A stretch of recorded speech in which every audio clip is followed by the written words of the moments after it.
नमस्कार, आर्यन खबर पे आपका स्वागत है। मैं हूं दीपक प्रियदर्शी। बिहार विधानसभा का चुनाव इस साल होना है। ऐसे में नीतीश सरकार एक के बाद एक बड़े फैसले ले रही है।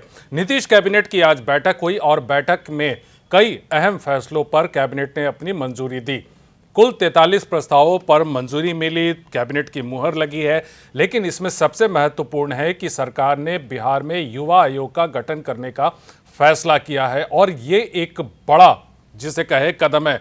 पिछले कुछ समय में नीतीश सरकार ने अलग अलग बोर्ड निगम आयोग का गठन किया और उसमें अध्यक्ष और तमाम सदस्यों को उसमें बनाया, जिसके बाद बहुत लंबी राजनीति भी हुई। अब इसके आगे सरकार ने युवा आयोग का गठन किया है, जिसमें 18 से 45 वर्ष के लोग इसमें शामिल होंगे और यूथ को अपनी तरफ अट्रैक्ट करने के लिए ये आयोग का गठन किया गया है और कैबिनेट ने इसकी मंजूरी दी है। कैबिनेट की मंजूरी के बाद नीतीश कुमार ने अपने एक्स पर इस पर विशेष रूप से एक पोस्ट भी लिखा है। क्या कहा है नीतीश कुमार ने, वो आपको दिखाते हैं।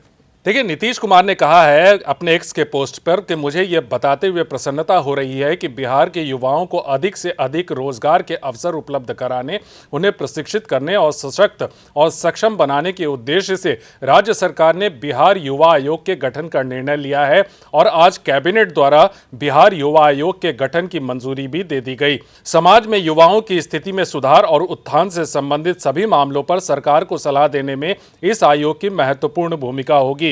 युवाओं को बेहतर शिक्षा और रोजगार सुनिश्चित करने के लिए सरकारी विभागों के साथ साथ ये आयोग समन्वय भी करेगा।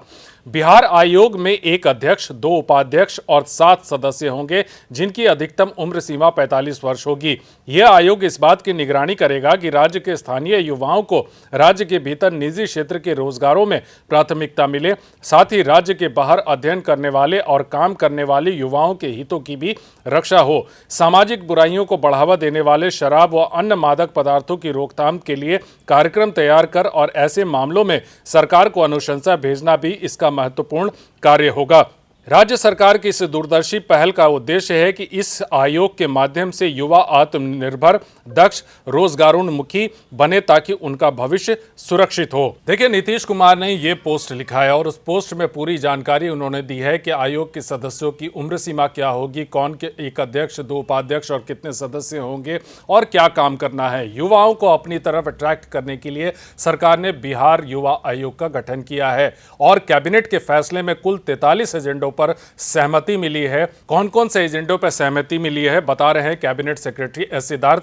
देखिए, मंत्रिपरिषद में 43 एजेंडों पर निर्णय हुआ है। सबसे महत्वपूर्ण जो एजेंडा है वह है बिहार में युवा आयोग का गठन करने के संबंध में है।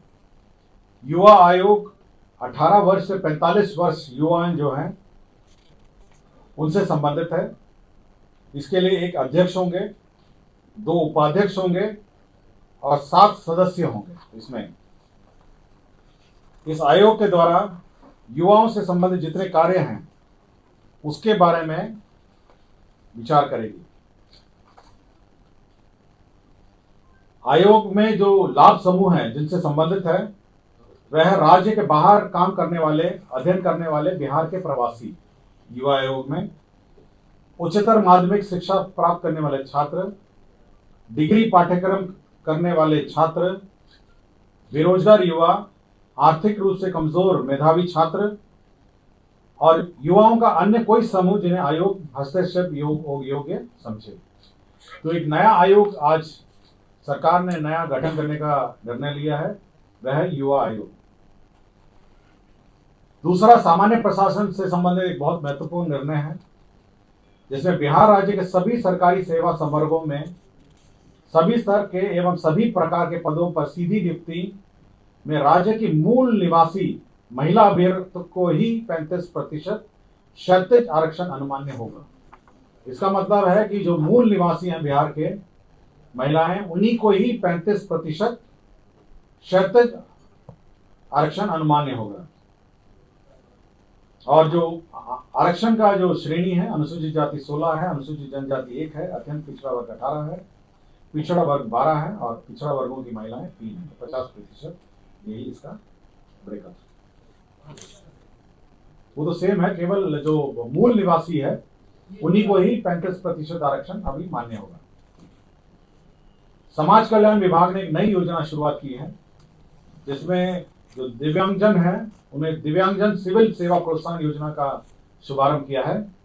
इसके अंतर्गत जो यूपीएससी और राज्य की जो योजनाएं हैं, जो बीपीएससी की जो परीक्षाएं हैं, उसमें क्रमशः 1,50,000 रुपए इनको प्रीलिम्स पास करने पर इनको दिया जाएगा। इसमें राज्य सरकार के सिविल सेवा प्रोत्साहन योजना अंतर्गत कोई आर्थिक सहयोग दे नहीं है, को बिहार लोक सेवा आयोग पटना तथा संघ लोक सेवा आयोग नई दिल्ली के द्वारा सिविल सेवा हेतु आयोजित प्रतियोगिक परीक्षाओं में प्रारंभिक परीक्षाओं में उत्तीर्ण होने पर मुख्य परीक्षा एवं साक्षात्कार की तैयारी हेतु क्रमशः 50,000 और 1,00,000 रुपए दे।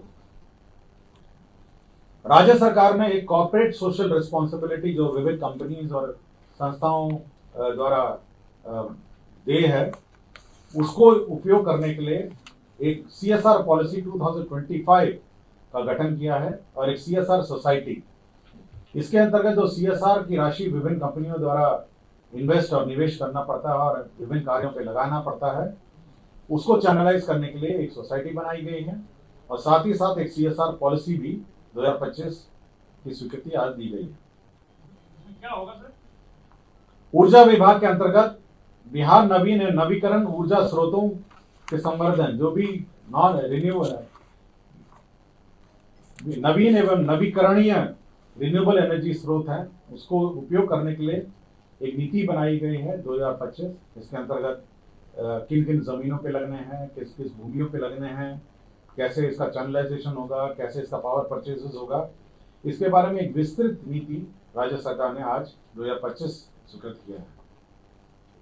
पेट्रोलियम एवं प्राकृतिक गैस विनियमन बोर्ड अधिनियम 2006 के आलोक में स्वच्छ एवं पर्यावरण के अनुकूल ऊर्जा की आवश्यकता के मद्देनजर प्राकृतिक गैस नेचुरल गैस को विकल्प के रूप में चयनित किए जाने हेतु बिहार शहरी गैस वितरण नीति, जो टाउन में जो शहरी क्षेत्रों में गैस वितरण नीति 2025 की स्वीकृति दी गई है। सिटी गैस डिस्ट्रीब्यूशन नेटवर्क कैसा होगा, क्या होगा, PNG कैसे प्रयोग किया जाएगा, इसके बारे में एक विस्तृत नीति राज्य सरकार ने स्वीकृत की है।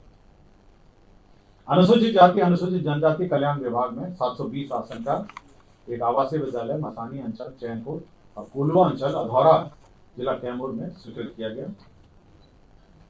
आपको याद होगा कि कुछ दिन पहले जीविका के लिए एक अलग से बैंक की स्वीकृति दी गई थी। बिहार राज्य जीविका निधि साख सहकारी संघ लिमिटेड एक कोऑपरेटिव बैंक का गठन किया गया था। इसी में शेयर कैपिटल के रूप में 105 करोड़ 105 करोड़ रुपए इसमें निवेश किया गया है और इसके लिए आकस्मिकता निधि से अग्रिम की राशि की गई है।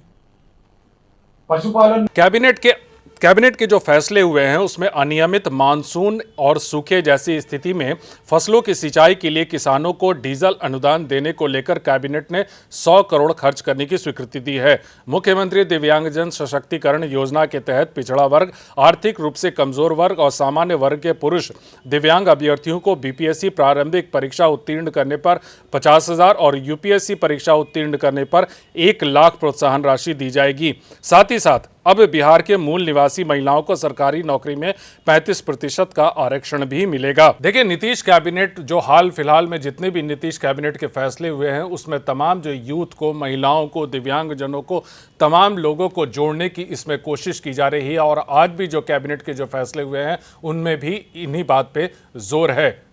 फिलहाल वीडियो देखने के लिए धन्यवाद।